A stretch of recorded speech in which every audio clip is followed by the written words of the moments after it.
નમસ્તે, હું ડૉક્ટર મનન શાહ છું. પહેલાં તો તમને તમારો નવો ઘૂંટણ મુબારક. આ વિડીયોમાં હું તમને હોસ્પિટલથી ડિસ્ચાર્જ લઈને ઘરે શું ધ્યાન આપવાનું છે એ વિશે સલાહ આપીશ. પહેલાં તો આજે આવતા અઠવાડિયા છે એ આરામ કરવા માટે છે. આપણે કંઈ દોડીને ઘરમાં કે બહાર કામમાં જવાબદારીઓ લેવાની નથી. બધા તમારું ધ્યાન રાખતા હોય તો એમને રાખવા દેજો, આપણે એનામાં કાંઈ પ્રોબ્લેમ નથી. આરામ કરતાં કરતાં આપણે ઘૂંટણ પર ખૂબ બરફનો શેક કરવાનો છે. આની કોઈ ઉપરની લિમિટ નથી, પણ ઓછામાં ઓછું દિવસમાં 3 વાર 5 થી 10 મિનિટ માટે આપણે ઘૂંટણ પર બરફ લગાડવાનો છે. એ સિવાય તમને હોસ્પિટલથી ટાઈટ મોજા કે સ્ટોકિંગ્સ આપ્યા હશે. આ મોજા આપણે દિવસના ભાગમાં પહેરવાના છે, રાતના પહેરવાની જરૂર નથી. મને ખબર છે કે આ મોજા સખત ટાઈટ છે અને મને ખબર છે કે કદાચ તમને બહુ ફાવતા નહીં હોય આ પહેરવા માટે. એની હું માફી માંગુ છું, પણ એનાથી શું થાય છે કે આપણા પગમાં કોઈ લોહીની ગાંઠ બનતી નથી, અને જો આવી કાંઈ ગાંઠ બની જાય તો એ ઘણી ડેન્જરસ વસ્તુ છે. એટલે એ માટે આપણે દિવસમાં આ મોજા પહેરવાના છે, રાતના પહેરવાની જરૂર નથી. તમે આરામ કરતા હો ત્યારે આપણે ઘૂંટણની નીચે કાંઈ તકિયો મૂકવાનો નથી. જે મૂકવું હોય એડીની નીચે મૂકવાનું છે.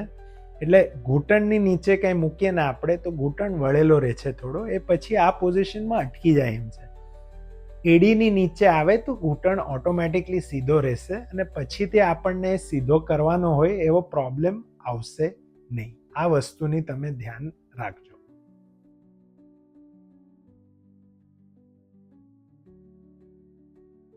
ઓપરેશન પછી તમારે કંઈ ખોરાકમાં ફેરફાર કરવાનો નથી. તમે જે ઓપરેશનની પહેલાં ખાતા હતા એ બધી વસ્તુ તમે પછી એ ખાઈ શકો છો. આપણે દિવસમાં 5 થી 7 ગ્લાસ પાણી ઓછામાં ઓછા પીવાના છે. જે બધી દવા આપણે શુગર, પ્રેશર, થાઇરોઇડ એક્સેટ્રા જે બીજી હોઈ શકે, જે દવા આપણે ઓપરેશનની પહેલાં લેતા હતા એ આપણે ઓપરેશન પછી પણ આ બધી દવા ચાલુ કરવાની છે.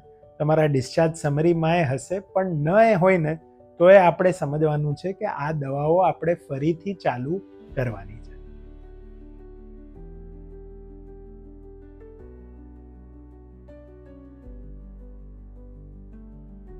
હવે આપણે ફિઝિયોથેરાપી કે કસરત વિશે વાત કરશું. કસરત પણ આપણે ઓપરેશન પછી આરામથી ને વ્યવસ્થિત માત્રામાં કરવાની છે. જો આપણે બહુ વધારે કરવા જશું તો ઉલટાનું ઘૂંટણમાં જે દુખાવો છે એ ઘણો વધી જશે. અમે તમને અલગથી એક વિડીયો મોકલશું ઓપરેશન પછી ફિઝિયોથેરાપી કઈ રીતે કરવાની છે એ ટોપિક પર, એટલે એ તમે જોજો. ઓપરેશન પછી થોડો સોજો, થોડો દુખાવો, ડ્રેસિંગમાં લોહીના 1-2 ટીપા કે ઘૂંટણની આજુબાજુ ચામડીનો રંગ બદલાવાનો, આ બધી વસ્તુઓ નોર્મલ છે અને આપણે આ વિશે કંઈ ચિંતા કરવાની નથી. ચામડી આપણી લાલ થઈ શકે, થોડી કાળી પડી શકે, એ બધું જોઈને એકદમ હેરાન કે ગભરાઈ નહીં જતા, એ વસ્તુ નોર્મલ છે. એવું એ બની શકે છે કે 1 કે 2 રાત તમને રાતના ઊંઘ નહીં આવે, કારણ કે કોઈ પણ પોઝિશનમાં તમને ઘૂંટણ કમ્ફર્ટેબલ લાગશે નહીં. અનફોર્ચ્યુનેટલી આ થાય છે અને આપણે બહુ ગભરાવાનું નથી. જેમ દિવસો જતા રહેશે, જેમ અઠવાડિયા આગળ જશે, તમને આ વસ્તુઓમાં ઘણી જ રાહત એની મેળે થશે, એટલે એની ચિંતા વધારે નહીં કરતા. તમારા ડિસ્ચાર્જના કાગળિયામાં SOS દુખાવાની દવાઓ હશે. જો તમને ક્યારે પણ તમે સહન કરી શકો એનાથી વધારે માત્રામાં દુખાવો થતો હોય તો તમારે 100% આ દવાઓ લેવાની છે.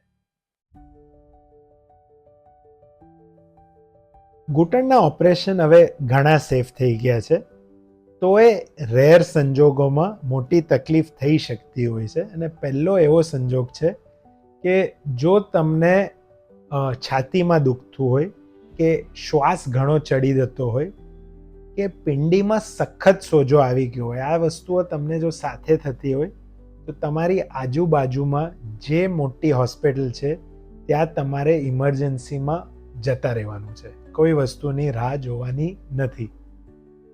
એ સિવાય જો ઘૂંટણમાંથી સખત પાણી કે લોહી નીકળતું હોય તો અમને જણાવવાની જરૂર છે. આપણે ફરી ડ્રેસિંગ કરવાની જરૂર છે ને ક્યારે આ ઇન્ફેક્શનની નિશાની હોઈ શકે છે. જો ઘૂંટણમાં સોજો સખત માત્રાથી વધી જતો હોય કે દુખાવો એ પ્રકારનો થતો હોય કે આપણે પગે જમીન પર ન મૂકી શકતા હોઈએ તો એ અમને જણાવવાની જરૂર છે. તમારે ફરી એક્સરે કરવાની જરૂર છે ને ક્યારે આ ફ્રેક્ચરની નિશાની હોઈ શકે છે. તો આજના માટે આટલું. આપણે જે વધારે ચર્ચા કરવી છે આપણે મળશું ત્યારે 100% કરશું. અમે તમારી સાથે જ છીએ અને તમે હજી સારી રીતે ચાલો, ફરો અને મજા કરો એવી અમારી પ્રાર્થના રહેશે.